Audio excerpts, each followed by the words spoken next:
Welcome to my YouTube channel. आज मैं आपको क्लास 6 के लिए सबक नंबर 28 को पढ़ाऊंगी। एग्ज़ाम से रिलेटेड पूरी ही तैयारी करवाऊंगी with question answer and grammar. तो ये सबक भी एक नज़्म है। नज़्म का नाम है दरख्तों से मोहब्बत। दरख्त यानी कि पेड़ पौधों से मोहब्बत। दरख्तों पर है चिड़ियों का बसेरा, दरख्तों से मिले साया घनेरा, खुशी से चहचहाते हैं परिंदे, खुदा की हम्द यानी कि खुदा की तारीफ़ में गाई गई नात को हम्द कहते हैं। खुदा की हम्द गाते हैं परिंदे, मुसाफिर धूप से घबरा के आए तो ठंडी छाँव में आराम पाएं। अब इन सभी अशार का मतलब बताती हूँ। दरख्तों पर है यानी कि दरख्तों पर चिड़ियों का बसेरा है, चिड़ियों के रहने की जगह है। दरख्तों से घना साया मिलता है और जिसकी वजह से परिंदे खुशी से चहचहाते हैं और खुदा की तारीफ़ करते हैं, हम्द गाते हैं। मुसाफिरों को धूप से छाया मिलती है ठंडी ठंडी। सड़क मैदान रस्तों पर घरों पर दरख्तों का असर है मौसमों पर। बड़े बूढ़े हमारे कह गए हैं दरख्तों से हज़ारों फ़ायदे हैं। बड़ों की ये नसीहत याद रखें, दरख्तों को सदा आबाद रखें।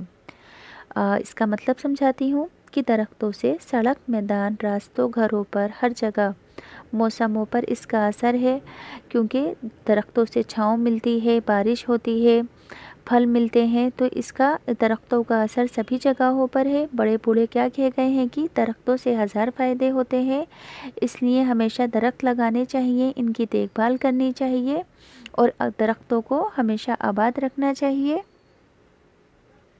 अल्फाज मायने हैं इस सबक के। पहले अल्फाज मायने देख लो। बसेरा कहते हैं परिंदों के ठहरने की जगह, घनेरा यानी कि घना, हम्द यानी कि खुदा की तारीफ़, मुसाफिर यानी कि सफ़र करने वाला, नसीहत यानी कि अच्छी सलाह। Question answer. सवाल नंबर 1, परिंदे कहाँ बसेरा करते हैं? जवाब, परिंदे दरख्तों पर बसेरा करते हैं। सवाल 2, दरख्तों से मुसाफिरों को क्या फ़ायदा है? जवाब में लिखोगे दरख्तों से मुसाफिरों को ठंडी छाँव मिलती है। सवाल 3, बुज़ुर्गों ने दरख्तों के बारे में क्या कहा है? जवाब में लिखोगे बुज़ुर्गों ने दरख्तों के हज़ार फ़ायदे बताए हैं। सवाल नंबर 4, दरख्तों को हमेशा आबाद रखने का क्या मतलब है? जवाब में लिखोगे दरख्तों को हमेशा आबाद रखने का मतलब है दरख्तों की हिफाजत करना। अब यहाँ पर मिसरे हैं जो कि आपको कंप्लीट करने हैं। मैंने यहाँ पे ऑलरेडी कंप्लीट किए हैं, पढ़कर बताती हूँ। दरख्तों से मिले साया घनेरा। दरख्तों कैसे लिखोगे? दाल को इस तरह से बनाओगे, यानी कि ऐसी गोल दाल नहीं बनाओगे। फिर रे, फिर खे, ते वाव नून गुन्ना दरख्तों। खुदा की हम्द गाते हैं परिंदे। हम्द कैसे लिखोगे? है बनाओगे, फिर मीम, फिर दाल, हम्द। सवाल नंबर 3, मुसाफिर धूप से घबरा के आए। धूप कैसे लिखोगे? दाल बनाओगे, दो चश्मी है को इस तरह से बनाओगे, फिर वाव, फिर पे, धूप। दरख्तों का असर है मौसमों पर। मीम वाव मो, सीन, सीन, मीम वाव नून गुन्ना मौसमों। नसीहत कैसे लिखोगे? पहले स्वाद बनाओगे, फिर यहाँ से ऐसे नून को निकाल दोगे, फिर है, फिर ये, फिर ते। नसीहत, मैच द फॉलोइंग है। देखो, बसेरा को मैच करोगे घनेरा से, मौसमों को घरों से, चहचहाते यानी कि गाते, आइए, पाइए, याद, आबाद यानी कि ये राइमिंग वर्ड्स हैं एक तरह से। सवाल नंबर 5, नीचे दिए हुए लफ्ज़ों के वाहिद लिखने हैं। दरख्तों का दरख्त, चिड़ियों का चिड़िया, रस्तों का रास्ता। कैसे लिखोगे? रे अलीफ, सिन ते है रास्ता, घरों का घर, मौसमों का मौसम, सड़कों का सड़क। सड़क कैसे लिखोगे? सीन रे और ये काफ, सड़क। मौसम कैसे लिखोगे? मीम वाव मो, सीन मीम सम, मौसम। घर कैसे लिखोगे? दो चश्मी है और रे, घर। चिड़िया, चिड़े चिड़, ये अलिफिया, चिड़िया। अब यहाँ पर कुछ ऐसे अल्फाज हैं जो कि पढ़ने में एक जैसे हैं पर इनकी स्पेलिंग और मीनिंग अलग हैं, जैसे कि आरी और आरी। पहले वाले में एन से आ रही है और दूसरे वाले में अलिफ मद आ से आ रही है। तो पहले वाले आरी का मतलब है मजबूर और दूसरे वाले आरी का मतलब है औज़ार, यानी कि लकड़ी काटने का औज़ार। यहाँ पर लिख देना लकड़ी काटने का औज़ार। इसी तरह से है जाल اور ایک دوسرا ہے جال، ایک میں عین ہے اور ایک میں الف ہے۔ پہلے والے جال کا مطلب ہے پھندا، دوسرے والے جال کا مطلب ہے دھوکا۔ نیکسٹ ہے کثرت۔ کثرت کا مطلب کیا ہوتا ہے؟ ورزش، اور اگر یہاں پر سے والا کثرت ہے تو اس کا مطلب ہے بہت زیادہ۔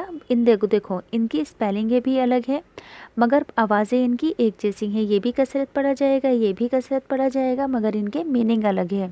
اس لیے اسپیلنگ کے اکارڈنگ میننگ یاد کر لو کہ جہاں پر سین ہوگا اس کا مطلب ہے ورزش، اور جہاں پر سے ہوگا اس کا مطلب ہوگا بہت زیادہ۔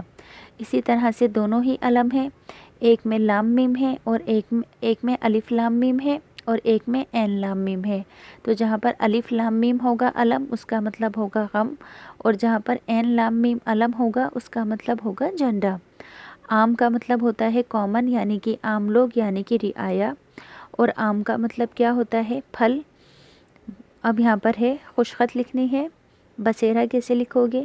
بے، سین، یہ، رے الف، بسیرا، پھر گھنیرا، دو چشمی ہے، نون، یہ رے الف، گھنیرا کیسے لکھو گے؟ گھنیرا دو چشمی ہے بناؤ گے، ٹھیک، پھر نون بنا دو گے، پھر یہ کو بناتے ہوئے رے آ جاؤ گے، ہے نا؟ پہلے نون بنے گا پھر یہ بنے گا گھنیرا۔ ایسے ہی چھاؤ، چھاؤ کے لیے دو چشمی ہے بناؤ گے، 6 الف چھا، یہاں بناتی ہوں یہ تھوڑا سا ٹیڑھا ہو گیا، 6 الف چھا، واو حمزہ نون غنہ، چھاؤں۔ فائدے کیسے لکھو گے؟ فے الف فا، حمزہ، یہ، دال بڑا یہ، فائدے، فے الف فا، چھوٹی یہ فائی، حمزہ، دال بڑی یہ، فائدے۔ نصیحت کیسے لکھو گے؟ پہلے سواد بناؤ، پھر یہاں سے ایسے نون بنا دو، پھر یہ بنا دو، پھر ہے بنا دو، پھر تے بنا دو، یہ ہو گیا نصیحت۔ تو یہاں سے سبق کمپلیٹ ہو گیا ہے۔ اگر آپ کو اچھے سے سمجھ میں آیا ہو تو پلیز چینل سبسکرائب کرنا اور ویڈیو کو لائک کرنا۔